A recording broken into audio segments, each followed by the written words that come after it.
Vicpothesis. So today I'm reading the Guide to the Perplexed, or whatever, to the Perplexed, Maimonides.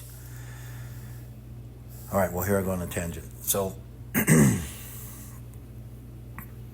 you know, he talks about things and philosophers, and then I see this thing the other day about Buddhism or about science or about Muslims or about whatever. Under people live underwater and breathe underwater with no, I don't know. I'm just kidding. But it doesn't make a difference. Is the point.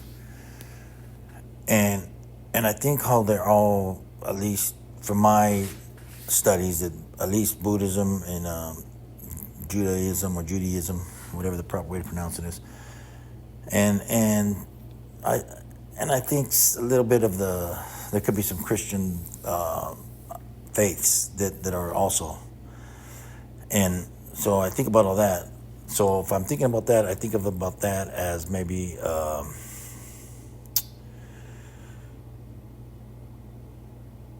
horizontal line. And then, so I continue to read, and then he's trying to explain what the creator is, whatever you call it, as I run through all the dialogue of things again, but I'm not going to. Normally I would, you know what I was going to say. So,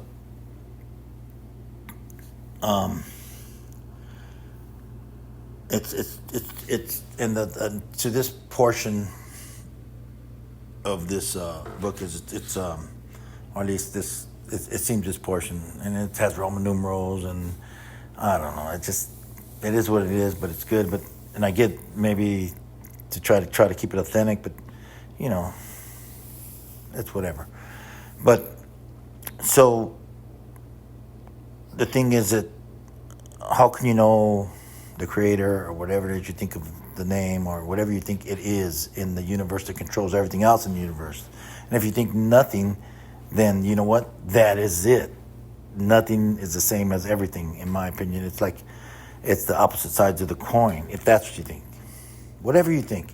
If you think if it's a satanic way, or you think if it's whatever you think, a science way, it doesn't make a difference, because it's all encompassed in this, because we can't name it. So let me try this. From a science way, whatever science knows, that's what you know. And people spend a lifetime studying science, and that's all they know, right? So to speak.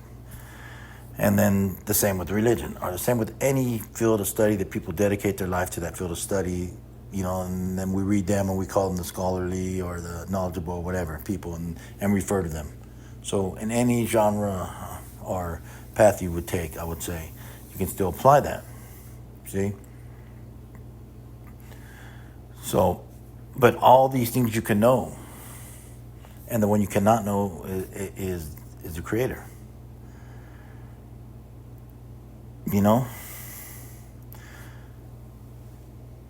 Here, what's a chair without a person sitting in it? Still a chair, right? Or is a potential to be sat in? And what's a chair without a person sitting in it? Is the person going to sit in it is the person that had to fabricate it, grab the things on this earth or wherever, and put it together so they can sit on it. But they know all these things, so they know what to do, and so they can do that. But when we talk about the creator and things like that, we don't know. There's we think we know, and we give it explanations, and we try to know, and I get it. It's a slippery slope, and it's like, well, but you don't have to believe. That's up to you. It's up to each individual to either believe or not believe it. So that's what the hypothesis think that there's much more, but I'm rambling on way too long. Just longer than any one I've recorded, I think. Anyways, hypothesis. New Year's coming up. Be positive. There's some things in life you control. There's others you cannot, right? So, things you can control, even those things you can't control. But the things that we feel that we can control, then you do it, And so let's go on this tangent now. Vic's going to go on. So, those things there, how do we control them? It's called the cat and mouse theory. The cat puts his paws down, one, boom, boom, boom, until the mouse runs into his mouth, and then he eats it. That's that's one that I think will help with trying to control what you can control. And then another part is risk management. Those are things you can control. There's some engineering risk management things you can control in your life, such as whatever it is, seatbelts, whatever.